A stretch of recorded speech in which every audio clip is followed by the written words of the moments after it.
All right, everybody, welcome to BO Boys for Wednesday, August 7th. Fuck it, it's a raw feed. We're doing it live. I'm Clayton, and I'm scared. Oh boy. Listen, you got a lot of reasons to be because things are about to get nuts, Clayton. There are three big movies, three studio picks opening this weekend, the weekend of Friday, August 9th. Three movies. So we gotta have three people on mic tonight. Of course, Clayton, Pat, and our senior video game correspondent, our chief video game correspondent. This guy is coming in hot. He is rare to go from I Screen, You Scream, number Number four four. movies. Danny Escamilaggi is here. Danny, welcome to the BO Boys. Thank you, guys. It's always fun to talk with you guys on the BOs and stuff. So, I mean, it's been a while coming back here, but it's been long dreading. And this is the movie I was looking forward to until the fallout of me going to the series gave me a little win and then gave me a win knock to my chest. Oh, wow. That gave me the reasons why I have to believe how wrong I was to believe this movie was going to do what it was going to do. Wow. And unfortunately, I got to cut the shit and be ready. Oh wow. I've never, Clayton, I gotta say, we've never had anyone who started the episode saying, I am dreading this. Yeah. And I love it. I love the dread that is dripping from our guest Danny right now. He is dreading this. Let's save it because obviously we know why Danny is here. It is for Borderlands, the video game adaptation, supposed to have been the big movie this weekend. And that's Danny's beat. But let's start with something else. Let's start, I guess, with the movie that the pre-sales are making it seem like this will be the biggest of the newbies. Colleen Hoover's It Ends With Us opens this weekend, and that is Colleen Hoover in the title of this film, Clayton, or is this just It Ends With Us? Oh, that's a great question. I don't know. What does the poster say? I mean, it looks like It Ends With Us is the name of the movie as it was the book, but they're definitely trying to Tyler Perry this movie. With Colleen Hoover. They are trying to get her in the title because she is the IP, Colleen Hoover. Clayton, how familiar are you with Colleen Hoover? You've been known to dabble in romance over the years. You're a dabbler there.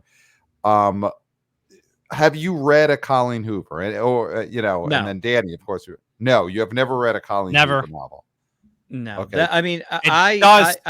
It does say that on the poster. I was just looking at it. It says based on the novel by Colleen Hoover. So that doesn't say it's the title, but it's just to remind everybody what this novel is based on by who. So yeah, but effectively, it's using her as as the main draw for this, other than Blake Lively, obviously, who has hits in a certain genre, and this is the genre. Movies for women of all ages. Now, Colleen Hoover got pretty big after I was out of the romance game. Okay. And I'm going to speak frankly and say books like this is one of the reasons why I didn't continue to be in the romance game. I'm going to say it. But we're not talking romance. We're talking box office. Right. And you're in the box office game. Yeah. Sold a boatload of books. And we've seen what that can do, especially look at Crawdads. Look at the Crawdads singing. They sang all the way to nearly what? Maybe over 100 or nearly 100. I think it was 92 million. I think it got to 90 domestic. Yeah. Right. And so this thing looks like, this thing's tracking. We've seen tracking where it could go as high as like 55. Yeah. And that's all based on pre-sales. That's based on sold tickets. It's not based on vibes and hearsay. There are lots of tickets already in hands right now for It Ends With Us. Danny, are you a romance guy? Have you ever read a Colleen Hoover or anything with a Fabio type a character on the cover? I never got into Colleen Hoover ever. So but yeah, I'm a romance guy depending on the co-stars. So let's say I I want to bring up a movie that's actually one of my favorite romance movies of all time, in my opinion. Matt Damon and Emily Blunt's The Adjustment Bureau. That's actually one of my favorites. And they look great together. I mean, hey, that's something I want to throw out, but as much as I'm not into like these novel romance, but this is one of the romance movies that it's gonna break out, and we never had something like this in such a long time. I mean, like you said, Crawdads based on a novel, it blew up on that 2022 vibe, and then I think this is another Crawdad situation where I think it's gonna open way bigger than Crawdads for sure. I'm thinking 20 plus over. Oh wow. Yeah, I mean right now it's the low ends are in the 20s. It could go as high as like in the 50s in some projections. This book is gigantic. This book is gigantic, and the thing is this book is unlike something that opened last week. This book is recently gigantic. This is not a Harold and the Purple Crayon situation where Colleen Hoover's It Ends With Us came out in 1955 and is already outdated. Harold and the Purple Crayon, we talked about. Purple was big in the 1950s with that book, not as big now. But Colleen Hoover, this is like 3 years ago, right? 4 years ago, this book was gigantic. So it's everyone who's into this book and read it, for the most part, barring accidents, are still alive, and that's huge. Now, we know that Blake Lively is married to Deadpool, right? Yes. This is a fact that we know. It is, and I don't want to be like, oh, she's riding any coattails, because there's been times in the recent past that Blake Lively was getting, calls answered when Ryan Reynolds wasn't. So she is somebody who has her own stardom and has her own sort of domain that she rules over. But is there something interesting here? And is there something that's a draw here? Man and woman, husband and wife, mother and father. Right. In a battle at the top of the box office, a friendly battle like that. This is something that could lead to people being interested, because if you look at what Deadpool and Wolverine might do this next weekend, say it drops only 50. I mean, we're looking at 40 something. And then that's going to be a close race if this movie, if Blake Lively's movie pops off. So there's an interesting battle here that I think could help drive box office for both. I mean, I don't want to say Battle of the Sexes because it's not Battle of the Sexes, just sort of like interest within a household of like, she could dethrone Deadpool and Wolverine. Yes. I think it's great for us for sure. It's great for the BO boys, because that's the title of this episode. It's Blake Lively versus Ryan Reynolds. That is what's happening on in the titling of this episode, and I think that's going to be a nice hook for us. So thank you, Ryan Reynolds. Thank you, Blake Lively, for scheduling your movies to go at it at the same time, because that's huge for the BO boys. Yeah, I do think for the general public, they like seeing famous couples go at it. It goes back all the way to the days, and this is not box office, but the days of Roseanne Arnold and Tom Arnold. The public couldn't get enough of that. Jackie Thomas show, Roseanne on at the same time.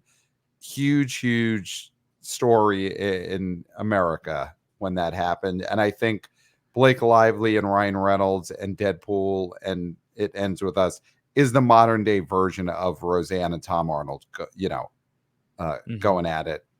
So I think there's not been an equivalent since, but I think we finally have that equivalent now, and it's huge. Right. Yeah. So is that at all a draw for you, Danny, to see this movie? The fact that Blake Lively, she had her cameo in Deadpool. She was Lady Deadpool, one of the cameos there, along with Steve Bartman. Do you want then the Menendez brothers, of course, you got to see in the background. Do you, Danny, have any more interest in seeing this movie because Blake Lively was just in Deadpool and she's battling Ryan Reynolds? That's not my interest in the books, but I do want to ask, is she like butts in the seats or more like a value add to you guys? Because I mean, if anything, I mean, she's Deadpool's wife, like you guys said, and I kind of think she's a great value to way she's connected to Deadpool in the way they're both married. So it's like maybe she's lovable in every way. So maybe she could be drawn out for like women. I can't think of anyone I know who's like who loves Blake Lively, but I think she could be drawn to women, especially the young ages of women under 35s, possibly. Yeah. I definitely think she's got that woman appeal. Yeah, Clayton. Well, I was gonna say I don't think you could refer to her as a value add only because she mostly like stars or co-stars in movies. If she's gonna do movies, she's not somebody who shows up, third or fourth build anymore. I mean, when she started out, she did, but she is firmly a sort of star of a certain type of movie. And this just happens to be a buzzy, big version of this sort of movie, like Age of Adeline, but on steroids. This is Age of Adeline on steroids. I mean, The Shallows in 2016, she was a star, and also June 2016, The Shallows comes out, gets its way to 55 million domestic, a real low budget movie, gets to 118 worldwide. Deadpool had just come out, the first one, like 3 months before that, in February. So Ryan Reynolds and Blake Lively, they haven't been riding this high together in 8 years. So, where box office dictates marriage and the good times and the bad times, and we're probably witnessing the best time in their marriage in 8 years. And we all get to witness that and judge that together, which is how marriage should be, when it comes to celebrities. She definitely has her fan base. She's not been the lead in anything that is like ever opened as big as this might open, but she's definitely been the draw for modestly budgeted, successful movies. Simple Favor got to 53 million domestic. Shallows got to 55 million. Age of Adeline got to 42. All of those were successes based on their budgets. And Cafe Society 11 million, but that was what that was.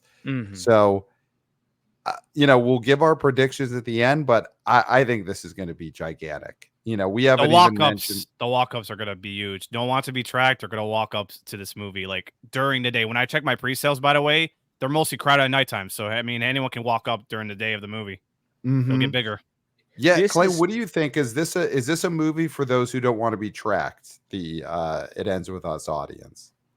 I think so. I think you're going to get. I think it.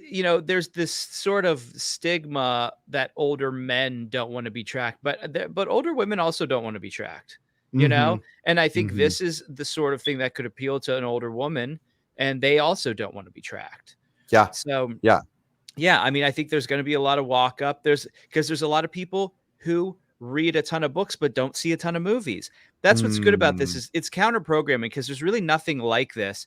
The closest romance driven movie that we've seen, I think, recently is Twisters, because that was that was a action movie with a romantic bent that I think people were really into. But this is like a full on romance, and I think people are going to be excited about that. Yeah. No, I think this is gonna be huge. There's the TikTokness of it. That TikTok drove book talk. Book talk. Well, book talk is a subset of TikTok, as far as I know. I mean, we'd have to check with wannabe senior intern Christopher. He handles our TikTok. I assume he also handles our book talk for the BO boys. So, so romance is huge, but what is always steady at the box office, guys? Horror. Horror is a steady hand, and specifically neon horror is having a nice little summer with long legs, and Neon's got another horror movie coming out this weekend. They got Cuckoo coming out this Friday, starring Dan Stevens, who was in the Abigail movie. He was also the Beast in the Beauty and the Beast live action movie. He was in the collab of Godzilla and Kong. And he's in Godzilla v Kong. So he gets around, and the new movie Cuckoo, horror movie from Neon, also co-stars Hunter Schafer. I as would the lead girl. I would say, yeah, I'd say she's the lead. I would say they're the She's the lead lead. and not the Dan Stevens. I guess Dan Stevens He's the villain, is or he's he's the something. villain, You know, or he's based on the something. Yeah. trailer, he's something for sure. We don't want. I haven't seen this. I haven't read, the plot of it. So, not to give anything away, he could be the villain. He could be the hero. Maybe he's just a guy who shows up and sells a newspaper. I don't know, but based on the trailer, he seems to be menacing. But yeah, Hunter Schafer is the lead of this movie, and it seems like it's about just someone who goes out of town and they get caught up in some horror stuff. And there's a cuckoo clock at the end of the trailer. Danny, I'll start with you. Cuckoo clocks in general. Have you ever lived in a house that has a cuckoo clock? Do you have any personal relationships with cuckoo clocks? Are cuckoo clocks scary to you? Comforting? What is your relationship with cuckoo clocks? I never been around those a lot when I was a kid. Okay. Neither ever my houses, even the time I moved, I never witnessed cuckoo clocks ever. But I seen them in cartoons, and they could be like, they're never haunting to me either way, but I always thought they can look funny or something, Yeah. Yeah. Okay. So ambivalent towards cuckoo clocks. If anything, you find them funny. But Clayton, am I misremembering? Do you have a violent past with cuckoo clocks, or am I making that up?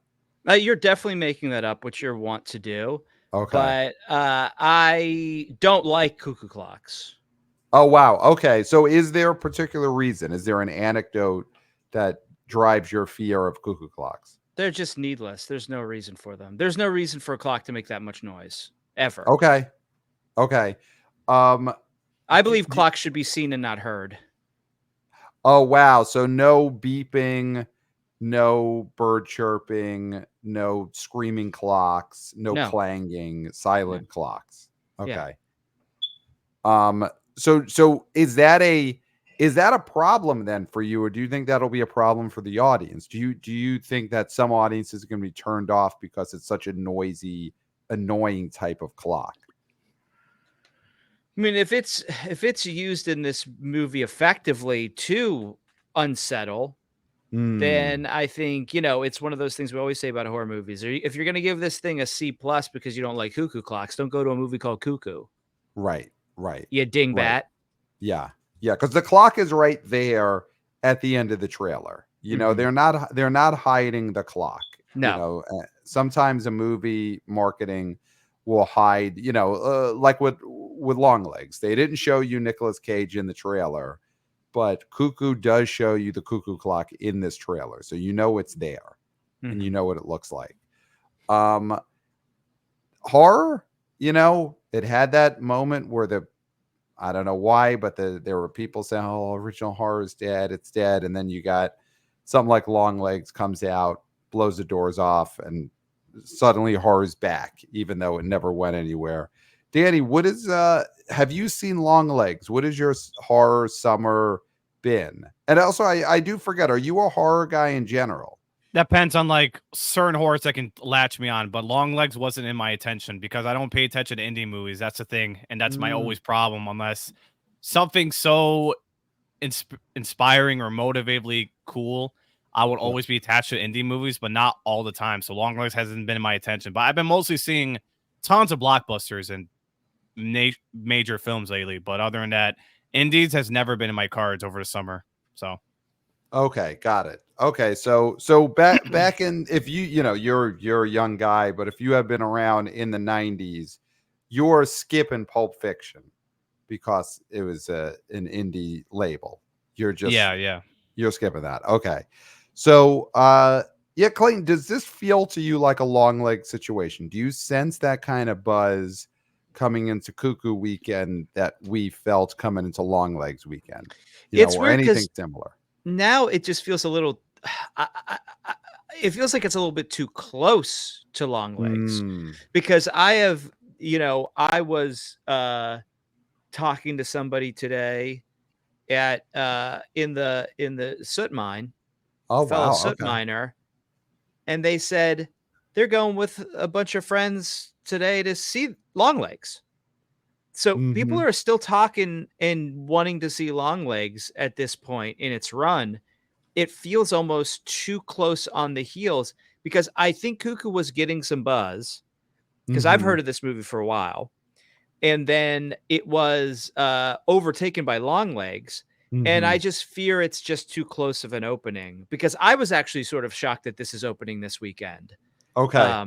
Just because they're putting two neon sort of horror thriller movies next to each other doesn't seem like a great idea, although there is 3 or 4 weeks between them. You never would have expected Longlegs to do what it's doing. So, it is one of those things. I think horror heads are going to go, gorehounds are going to go, but it's been overshadowed. Right.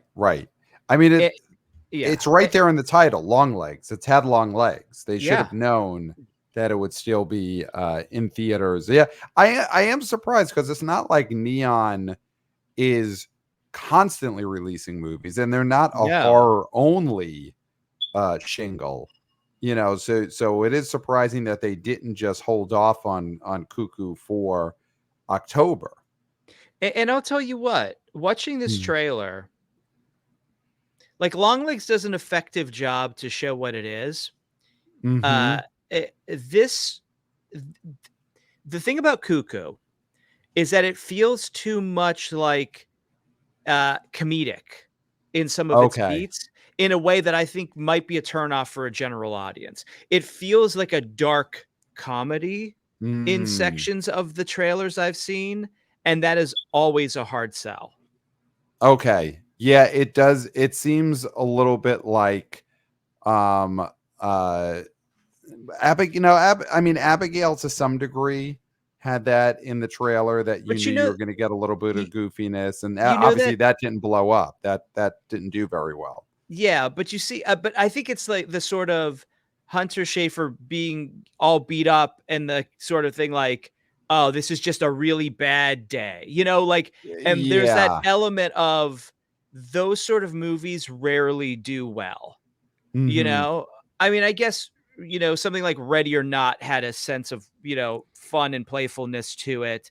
But this feels more just like a gritty crime thing that is happening, and those don't really do well. Yeah. It does feel more Ready or Not than it does Longlegs. I mean, the thing about Longlegs was there was the mystery of what is the monster, what is Nicolas Cage, and that was pretty much the mystery. And with Cuckoo, the mystery is, what is this movie? It's one of those what is going on trailers.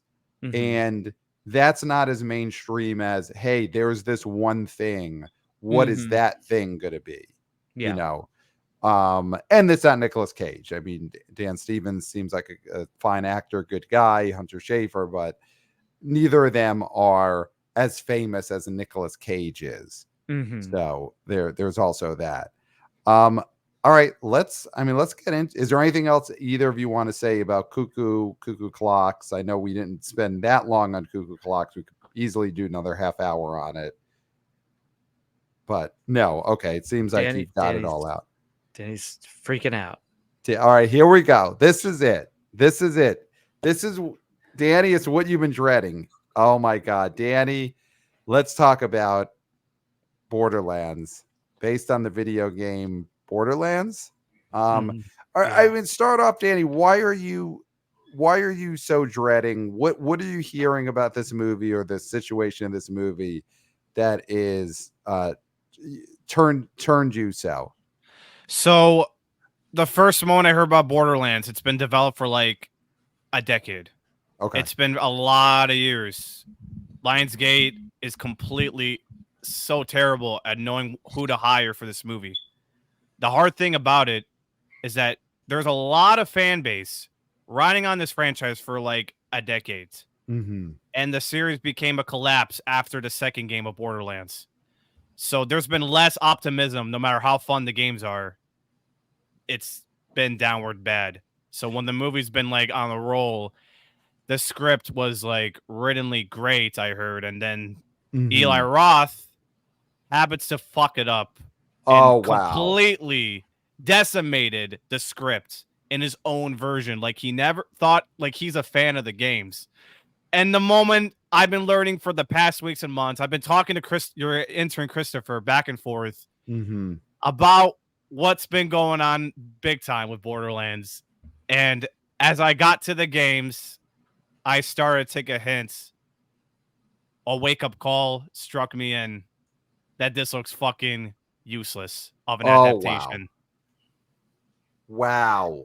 That is some shit coming. And I defended this movie for nothing. Wow. Now, when did you defend this movie? When it was in production? Since the trailer came out. So I you thought liked it looked like a fun blast. Yeah, okay. Look. I don't understand the negative. All right, I just thought I'm crazy to look at what people are talking about. I literally thought I was like those people who's not skeptical about these newer things, but people are skeptical. I thought, but they have every right to be. As soon as I understood what the buzz was. Wow. Now, is it, Danny? Is it a consensus among fans that the games themselves have dipped in quality over the years? Like, yeah. Is that okay? Yeah. So the plot, the story keeps getting weaker. The dialogue and humor is getting terrible, particularly the third game. And this is the point where this series is almost in disaster way, despite how fun the third game was. And just the series overall, it started to become downward bad after the second game, like I said. So it's not looking good for a franchise for being Prime now. Wow. So this is not and I always want to say Freddy got fingered when I think of this, but it's not that. This is not a Five Nights at Freddy's situation, you feel, where the fans are just so excited that they feel like, man, they did the game justice. It's different than Five Nights. Yeah. Put it this way. They're just younger kids, but Borderlands, I can guarantee they're like 20s to 30s year olds that love the franchise. Maybe for the kids too, but like, I don't understand what they changed in this movie is completely awful in ways of attention. That's so I'm seeing here in the production history that originally the script for Borderlands was written before 2020, and it was written by Craig Mazin, acclaimed screenwriter of Rocket Man, and the Last of Us TV show, which is credible. And the Last of Us TV show. Yes. He wrote Harlan Williams' Rocket Man, and he wrote the Last of Us TV show. So he's someone who, and he wrote the Hangover sequels, including, that third Hangover movie, which famously wasn't a comedy. He wrote that. And apparently people love that script. And the thing that you keep hearing is what you said, Danny, that Eli Roth came in, took that script that people seem to like, and totally rewrote it himself, changed the humor of it, I guess, made it more penis jokes, that type of humor. And is that what is the humor of Borderlands? I gotta tell me.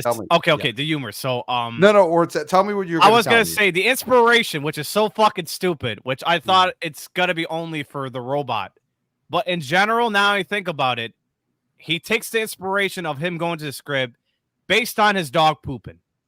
What? Wow.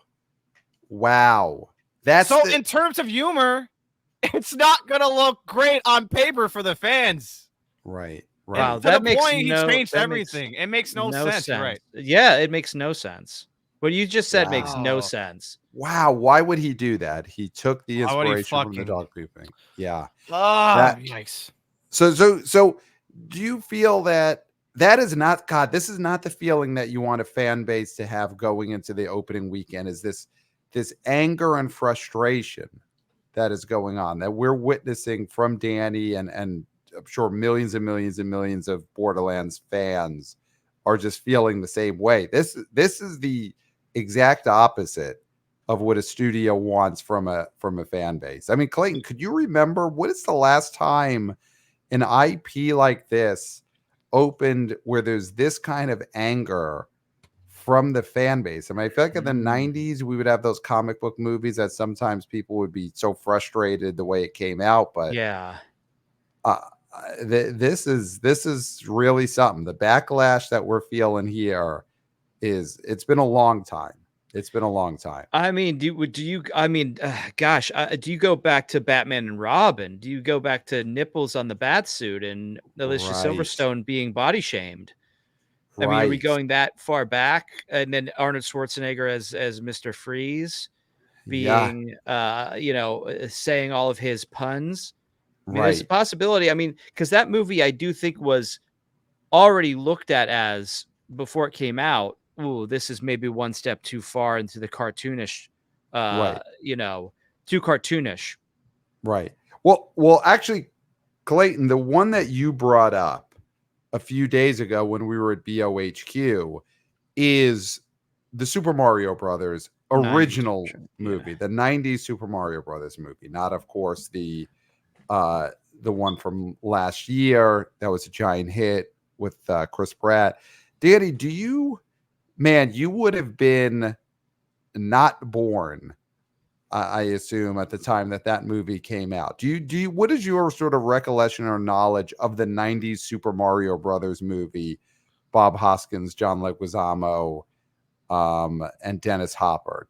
Have you ever seen that? Do you know the troubled history of that movie? No, but I do understand this is how movies were then back in the day. The live action is really terrible to the point where it looks off to mostly the entire production of this movie. And I heard the directors were super bossy to like Mm-hmm. Hopkins and like the crew of this movie. I mean, it's something like you don't want to deal with those people every day. They're not passionate to make this movie. They just whoever is the director of this movie, I can't think of a name on top of my head, but they were just so bossy and rude to the point where Hopkins lashed out in some kind of comment one time before. So it really pains that the movie really went through bad issues. Yeah, that is a famously troubled production, and it's a movie that famously the fan base hated. Because the creatives, they did not make it look like the game. It didn't feel like the game. The video game is fun and colorful, and that was a grimy, like scuzzball movie. The original Super Mario Brothers 90s movie is a scuzzball, despicable act of a movie, and the fans hated that. I mean, Clayton, I'll throw another IP that the fan base was disappointed in that could be on the level of Borderlands. I mean, this is one for us, the Jerky Boys movie.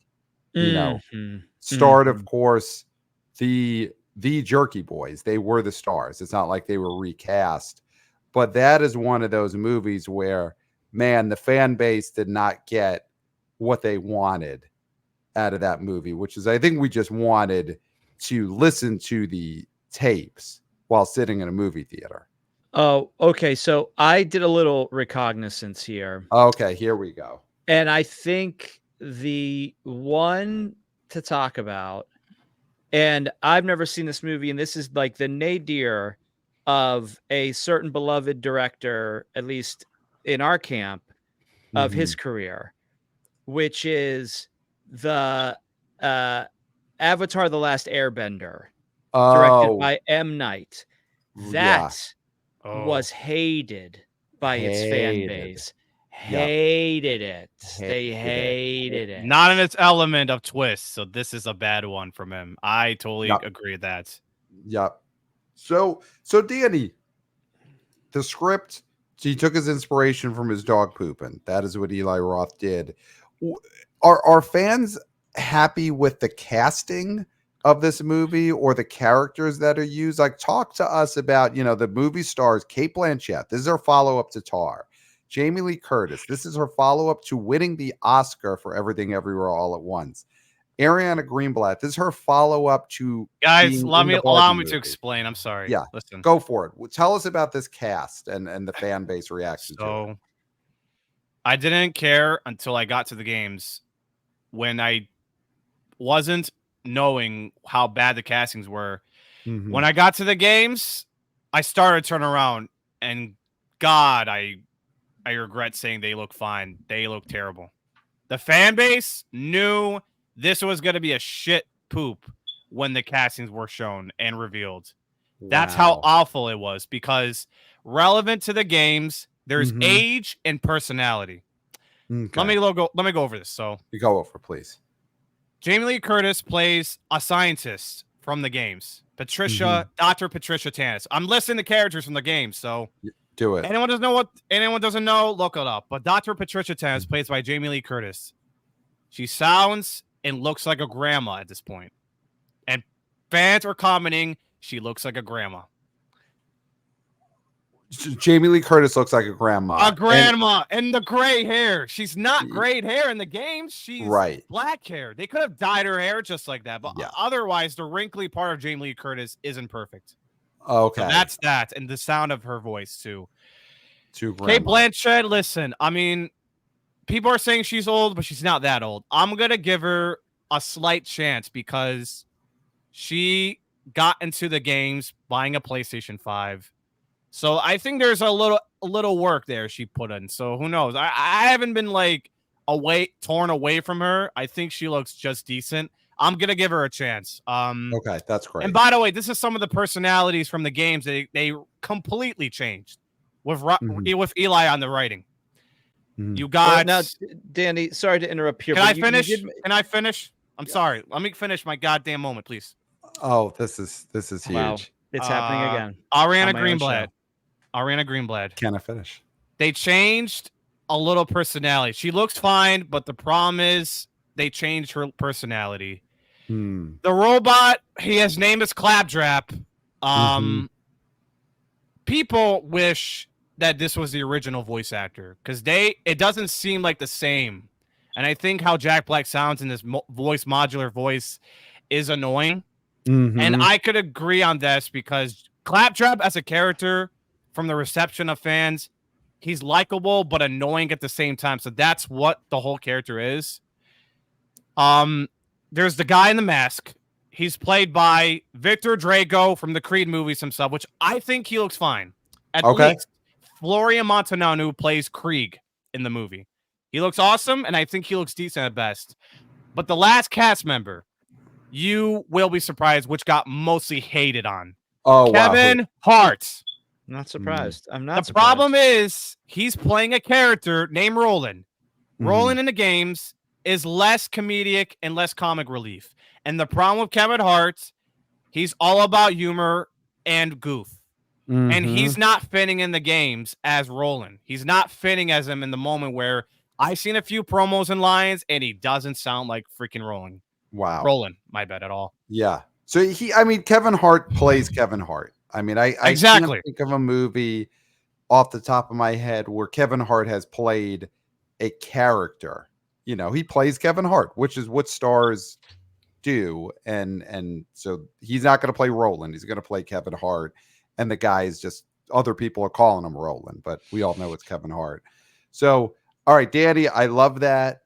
I love the Ross Perot moment that you had there. The can I finish? That you got it. When you're cooking, you got to let the man cook. Stay out of the kitchen. Stay out of the kitchen, Clayton. The man was cooking up there. May I speak now, though, Chef?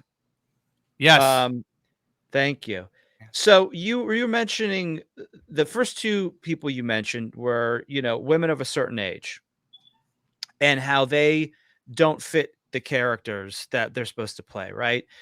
So I'm wondering if, because you're a box office guy and we've talked about this on our show, how, there are times where a movie like Book Club could do modest to great business, but the movies with women of a certain age have sort of had their time in the sun and it's not a great investment anymore. Is that one of the reasons why you feel like these women might be too much of a certain age to be in this movie? Only because of their box office potential. Like someone like Jamie Lee Curtis, Kate Blanchett and Jamie Lee Curtis could be in a space camp movie with, Queen Latifah and I guess Megan Mullally, because she's of any age at this point. Like she could be cast with 80-year-olds or 50-year-olds or 30-year-olds. So do you think that is one of the reasons? You don't make sense to me whatsoever, and I'm sorry. The problem is they don't fit the characters. They don't fit it. The buzz is bad for the castings. It's just horrible. It's nothing to do with women age. Of course not. Look, outside of Borderlands, they have successes, but in a movie like this that's been casted wrong, there's always going to be bad buzz from like the hardcores. The hardcores are bashing the castings for months since the trailer, and overall, whatever footage, they'll just bash it and bash it and bash it over and over and over again. And they're going to be turned off and not go see this movie, which is one of the facts why most ain't going to be a giant opening weekend or neither going to be a good weekend to the marketplace. Yeah. It's bad buzz, but there's a lot of reasons why besides the buzz of the cast, of course. Yeah. Yeah. I mean, Clayton, I think it comes down to, as Danny said, if the character in the game doesn't sound like a grandma, you don't want to go to the theater and she sounds like a grandma. And you know, that's not for us. We never played this game. So to us, if Jamie Lee Curtis sounds like a grandma, that's not going to bother us. But to someone who spent, you know, 2,000, 3,000 hours playing this game, they want the character to sound like what it sounds like. And if it's not a grandma, it's not a grandma. Yeah. And if you want to talk to your grandma, you would talk to them on your birthday to thank them for the $50 check they sent you. Exactly. You don't want to, that's not what, so you don't go to the theater to see your grandma. To see your and you know, maybe some people do, but I guess not the demo of this movie, you know, not that 20 to 35-year-old male. That is the age when you are least into grandma. Although Thelma did pretty good.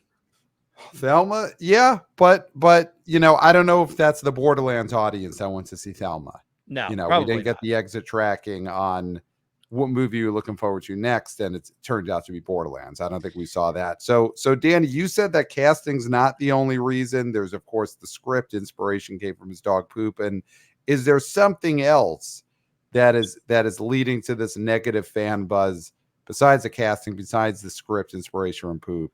Something else? The reshoots. I just heard they only reshoot the action sequences and nothing changes on the quality. That's it.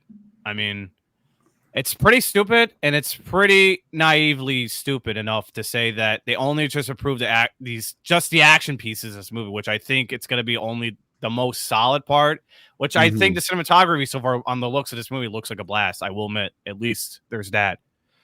Oh, go ahead. What's up? Well, it looks... Yeah, go for it, Clay. Well, I was going to say, did they make a mistake by making this trailer look so much like Guardians of the Galaxy that it backfired? Did it seem desperate? I don't think it matters, because if this was going to be the original script, which was going to be rated R, which is what Borderlands were rated M for, make an R-rated Guardians. I mean, God, like, it could have worked just fine. It's not that... Because the tone is also the thing, too, as well. Like, you could just make a Red Band trailer and just play it only in, like, certain R-rated movies or... No, excuse me. I don't know. Like, what I'm saying is they could have let this R-rated script that Craig Mazin just made, and Eli Roth, who's... I don't get about this guy. An R-rated Gorefest guy who fucking just changed. And by the way, I listened to this interview lately today on this episode, on this recording.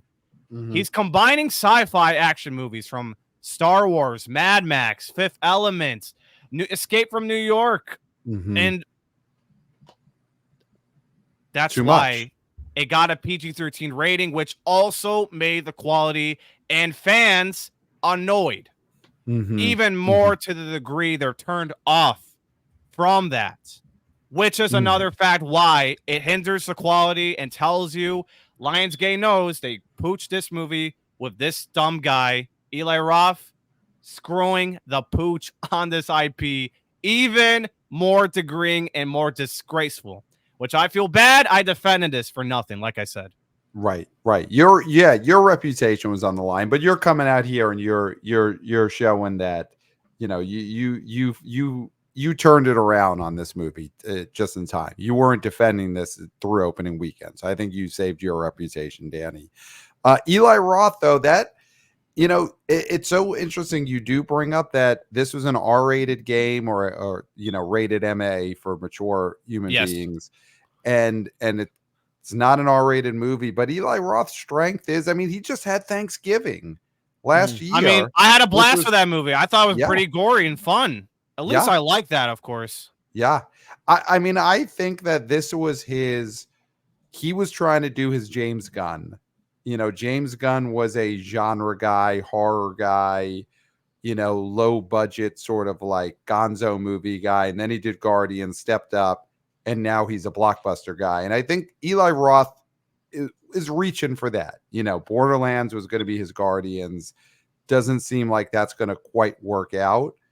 But Yeah, I do wonder. I mean, Clayton, do you think that coming into this weekend, an R-rated Borderlands that was more like the game, had the R rating, would that have had more buzz coming into this weekend? If everything else was the same, but at least it was, you get your blood, you get your gore, you get your F words. I mean, we're seeing with the turn into R-rated films with Marvel movies, and we've had, the great David Thompson came on this podcast and said that R-rated superhero movies are the way of the future. I agree with this young Wow. man. I agree with And I that. think that Mhm. if you did Borderlands the way Borderlands should have been done, with the filthy Mhm. words, not based on a dog pooping, Yep. with younger women, not older women, not women of a certain age, I For think the that fans. Yeah. for the fans, yeah, that this could have done well. It could have rode the coattails. It's like, listen, you like Deadpool? He's a smart aleck. This other guy in a mask who is probably a ripoff of Deadpool, but still, he's going to be a smart aleck too. Don't you want more of the same? Yeah, people will come. I mean, I do think that definitely if this was R-rated, it would have more interest in Yeah. general. Yeah. Yeah. I PG-13 mean, just doesn't do it for these kids anymore. no. Exactly. And Danny, these characters that Jamie Lee Curtis is playing and Cate Blanchett is playing in the game, are they how young are they? Like, did they need to go cast sort of like, pinup girls, like a Cindy Margolis type to fill these roles? Like, just is that what we're talking about? The characters are younger than Jamie Lee Curtis and Cate Blanchett combined, way younger. So the point is, you don't want to get butts in the seats or like certain stars that look very terrible for the quality of like the fan base of what they expect. Right. You might as well just throw in someone younger between like, let's say 25 to 30 that doesn't look that bad, or maybe 30s under 40s. I mean, look, in that aspect, I think this could have worked out for Lilith, portrayed by Chad, and Curtis playing Dr. Patricia Tanis. They're both younger as in the games, and I can just see that it's just not working well both for the fans. They're hating. So, are you talking Sydney Sweeney should have been playing Cate Blanchett's role? She could have been. You know what? I think she'd be fitting. She'll have to sound like a deep, like, for if she's gonna play Lilith, for instance, she'll have to sound like, I can't describe how Lilith sounds like, but she sounds young. Basically, what I'm trying to say is just young, and the makeup and design, I feel like they didn't do a good job on it fully. There's some aspects of key designs of her and the character in the movie is missing. Like, she's got the red hair, but she's missing the tattoos of a siren. Sirens were like types of species of like hunters or something, That's the aspect missing, like that. That's it. Got it. Okay. It's like a Sydney Sweeney, Sydney Margolis team up. That's the age that the characters are in the video game. Got it. Now, of course, that's for the fans. Clayton and I, we don't know anything about this, so to us the age doesn't matter. But again, we're not the fans of this, and they know what they wanted. So, guys, I think it's time for us to get into our predictions, and just let's see how much you Danny forgot to bring up the marketing. You forgot to bring the marketing. I mean, tell us, has the marketing hidden any of these flaws, or it hasn't done it? Lionsgate is completely known for shitty marketing to the extent. Wow. So they put this first trailer in February, and they haven't marketed anything since. It shows you they're fucking stupid as hell, whoever is in the marketing department of this team. Like, one of the factors I've been telling your intern about this, Lionsgate is a shitty marketer, and he agrees with that fact. I mean, the point is, I think it could have potential to market it despite the buzz. They could have used Claptrap, the robot, roaming around the streets, roaming around to talk shows, roam around anywhere. Like, sure, they had social media, but it's like it's not working effectively for months. I feel like it's been slowed by the bad buzz of the hardcores, and I feel like it's still lack of trust marketing to the point where the second trailer didn't even drop till like late July, and it's like they knew this movie's awful in a way that fans have been hating on this, and to the degree of that, it's like Lionsgate in general, outside of the successes of Hunger Games, Saw, and John Wick, they're terrible at the marketing department. It's god awful. In this kind of way, it could have been Sony Pictures, it could have been Paramount, it could have been any studio to market this. I bet, look, if I was in the market department, I used a robot. I would use the robot, market this every day, every month, every talk shows. The point is, you gotta get awareness out, even if the buzz is terrible. Like, go for at least a degree for general audiences, even if you have the fan base hating this. That's one of the reasons why the marketing is terrible. It's not been great. This is why it's gonna perform bad to the degree of a video game movie. Wow. So you're saying that the robot Claptrap, is that the name? The robot, should have been doing the late night shows. Yes. So you want to see this robot on Last Call with Carson Daly. Use it for the kids around the kids. You know, Minions. Late World with Zach. They love.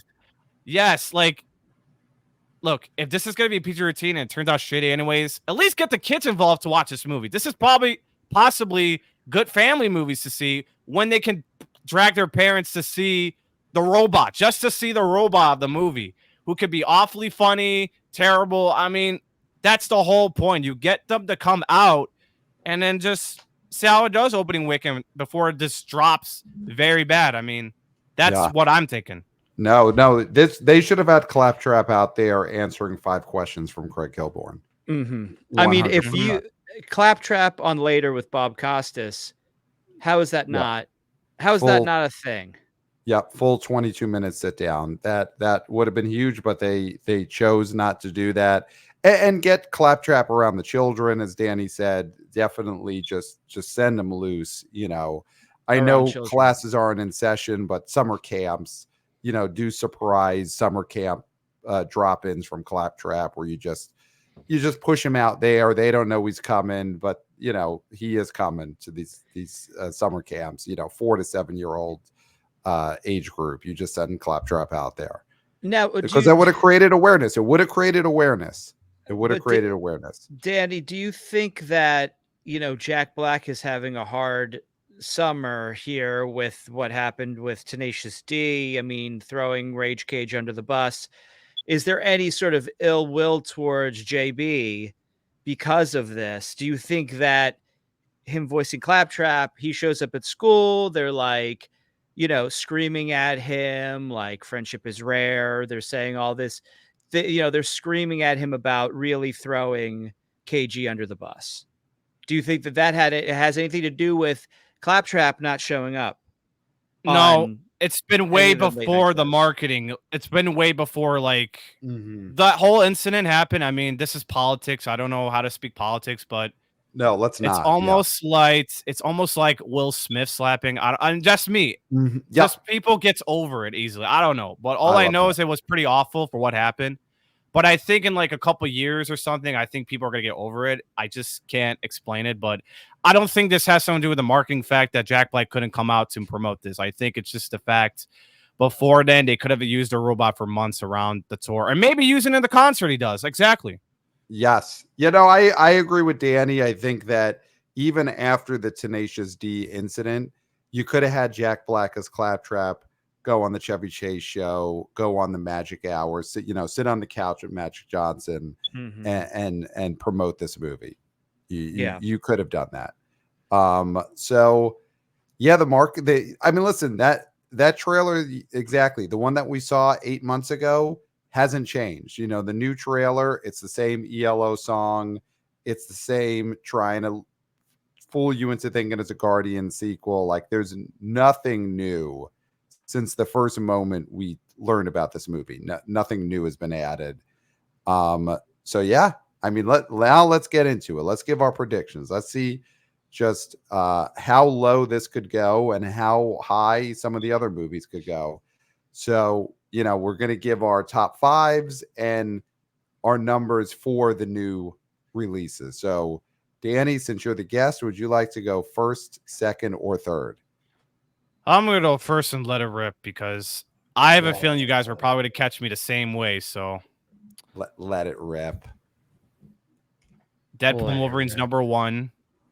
2, It Ends With Us.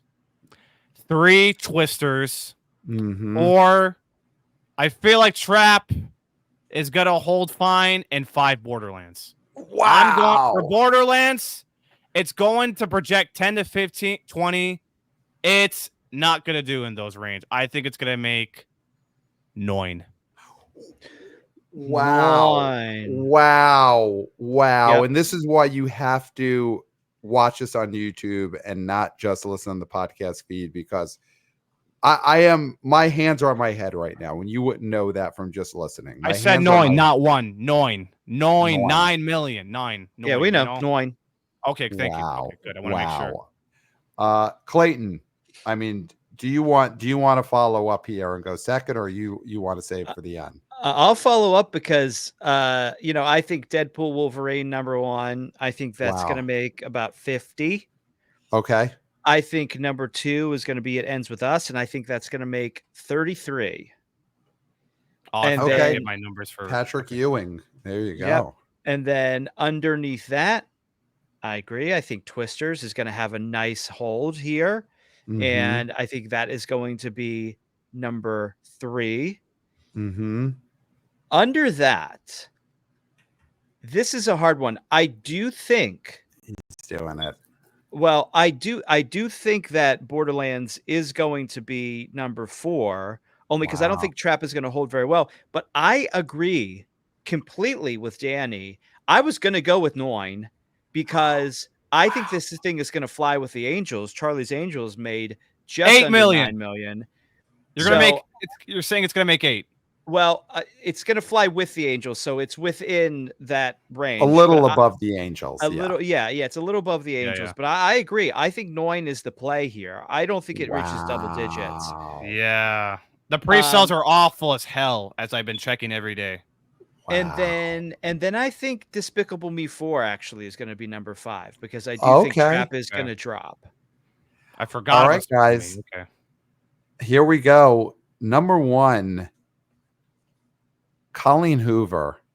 It Ends With Us. Phenomenal. Number 1. You're saying it's going to be. I'm saying that it does 55. 55. I think this is gigantic. I love it. This is Age of Adeline on steroids plus John Grisham on steroids. This is the book, the author right now.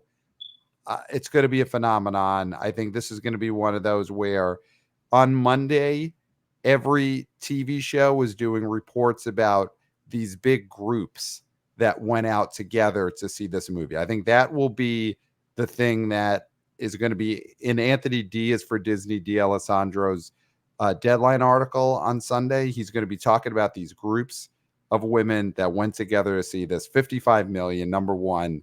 Number 2, Deadpool and Wolverine.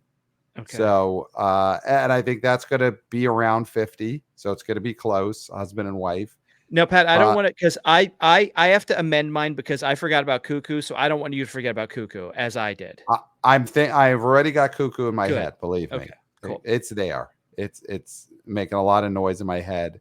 So number 2, Deadpool and Wolverine. Number 3 is going to be Twisters. Mm-hmm. And I agree, going to have a great hold, high teens, probably make it 18. I do think number 4 is going to be Cuckoo. Mm-hmm, Cuckoo. I think that'll get itself into the teens. Mm-hmm. And then number 5, it's not going to be Trap. It will be. I do think number 5 will be Borderlands. I think it's going to get in there, and I think it'll get to 10. I think a little higher than 9. We're all going low on this. Yeah. We're all going low. I'm going the highest, but yeah, this is a movie that at the beginning of the summer, we're like, man, is this going to be open at 40? Is this going to be a big August I was movie? thinking if the marketing was good, I think it would have opened 60. It could have room despite the Deadpool hit, the Twisters hit. Like, look, the marketplace would have been interesting. You would have a superhero disaster, a thriller with Trap, a romance novel, and Borderlands, which could be for like families of ages with this marketing, despite how bad it looks. Or if the R-rated way of that, I mean, it could have fit the marketing place to this move to the theaters. God. No, it's a real, even if the movie is bad, if the marketing was good, it would have done well just by being the big movie this weekend that is getting all the IMAXs. I mean, right now when I'm It's sharing looking, with Deadpool. It's it sharing. is. I just looked around. I mean, I'm looking right now to see if Borderlands is getting the I Lincoln think it's Square, and it's unnecessary for an IMAX. It's unnecessary. yeah. I mean, I get it. We're just trying to push PLS Well, to the limit, but now, Pat, I don't know if you remember this this. is. Can I show you this? This is right here live, and this is why you got to watch on YouTube. God, that's so This fucking is bad. the 7:15 showing at the Lincoln Square AMC. You know, one of the biggest movie theaters in the country. Look at this showing, and I'm not going to describe it for the podcast listeners. This is, teaching you a lesson. You got to go to the YouTube channel to get the full story. But this says it all right now. The amount of seats that have been sold for the Borderlands Saturday at 7 p.m. showing in IMAX in the biggest theater in the country, most important theater in the country, New York City. That tells the whole story right there. Now, that Pat, tells the whole story. Here's mine. Sorry, go ahead. Sorry, I was going to say, here's mine. Now I interrupt. This is my turn. This is my turn. Mr. Grumpy and this Pants. is my All show. Right. Sorry. This is my Mr. goddamn Grumpy show. Pants. All right, kid. all right. We All just right. didn't have no idea what to coordinate. All right, Mr. Grumpy Pants. Double Ross Perot in one episode. Can he finish? We got a text from a wannabe girl. Okay. Whose wannabe husband had a ticket for a 10:30 Friday IMAX movie that got canceled and downgraded to a Dolby showing. They are downgrading this movie from IMAX to Dolby. That is a fact. That is what's happening. They're pretending that it was a misbooking. It was not. That's a downgrade.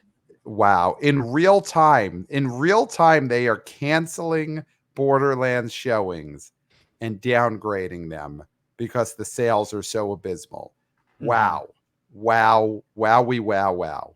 That's all. And just quickly, my amended top 5, I'm putting in Cuckoo underneath Twisters. Okay. So that's going to be number 4. And then I do believe that Despicable Me is going to be 5. Got it. Okay. For Dissents with Us, I forgot to put my number. I'm going to say 39. Okay. I mean, so we all think this is going to be huge. I mean, 33 million on the low end is a full-on smash, and I'm thinking it's going to hit 50. So that's where all the buzz is. So, man, it's going to be such a great weekend. I mean, what's great is no matter what, it's going to sell a lot of tickets this weekend. It's probably not going to end up being Borderlands, but something else is going to be a big hit this weekend. So the box office will keep rolling along. So, Danny, tell us, where can our listeners find you? What do you got coming up next? What do you got cooking? I mean, you came out here and you cooked tonight, and we ate. We all ate. And where else can our listeners taste what you're cooking? Find my podcast on Apple, Spotify, I Screened, You Screen 4, number 4 movies. 4. Best place to listen is on Apple. It's the only one that matters. Yep. I'll be on YouTube as well. I've been cooking up YouTube videos lately for the episodes, so you guys can find me on the YouTube feed as well. I've been having a variety of guests here and then, so you'll get to see my face and the other guest's face. Yeah. The Borderlands review is coming on this weekend for sure. I'm seeing it Friday, and I'm probably gonna have the episode up by Saturday, if anything. If I feel like I had a good time and I don't have a good time, that depends on my mood, you know? I cannot wait for this episode. This is must listen. The second it drops, I am listening to that episode of I Screen, You Scream 4, number 4 movies. The Borderlands review. My God, this was just a taste tonight. He hasn't seen it yet. I mean, once Danny sees it, I can't even imagine the great radio we'll be getting out of that episode. So, of course, on our end, email us theboboyspodcast@gmail.com. Follow us on the social medias at theboboyspod on Twitter, X, and TikTok. Wannabe senior intern Christopher, killing it with the vertical clips. Read the Substack. Of course, we got the article on all the cameos you may have missed from Deadpool and Wolverine. More to come on the Substack very soon. We are YouTubers. Hey, guys. Hey, guys. Hey, guys. And so you got to subscribe to the YouTube. I mean, the moment earlier in the show when I was grabbing my head, must see YouTubing. So you got to subscribe there. Of course, live to, and the shirt. I mean, Danny, talk to us. What is on that shirt? Who is this person on the hoodie there? I don't even have a Borderlands merch, but this is a Final Fantasy character, so I have to rep a video game hype, but even though I'm not excited for how this opening week is going to be, but this is a character of Sephiroth from Final Fantasy VII. Had this hoodie for months since before the new game came out, and, you know, I might go wear this to Borderlands and just say, I want a Final Fantasy movie so bad. I want it to be good. Yeah. I mean, listen, famously on our Super Mario Brothers episode, Danny came out here full Wario regalia. So you got to go back and watch that one on the YouTube archives. But Danny, he always wears something that has something to do with what we're talking about. So, you know, no different this time. And of course, the live tour, buy your tickets. New York, LA, October 8th with Scott Mendelson, Jeff Bock, October 22nd, the homecoming in New York City, and then November 16th with KIRK Minihan in Cambridge for the Harvard type. So get your tickets in the show notes. And guys, I mean, and 5 stars Apple Podcasts for us. But you know what? 5 stars for Danny, for Ice Screen, You Scream, for number 4 movies. Give them that $5 is right now. Do it right now. And that's it. I mean, guys, I think we've said it all. Pat, you have said it all, maybe too much. There's nothing left to say. No, nothing. All right, guys. Except for until next time. I'm out. We'll smell you at the box office. Nailed it.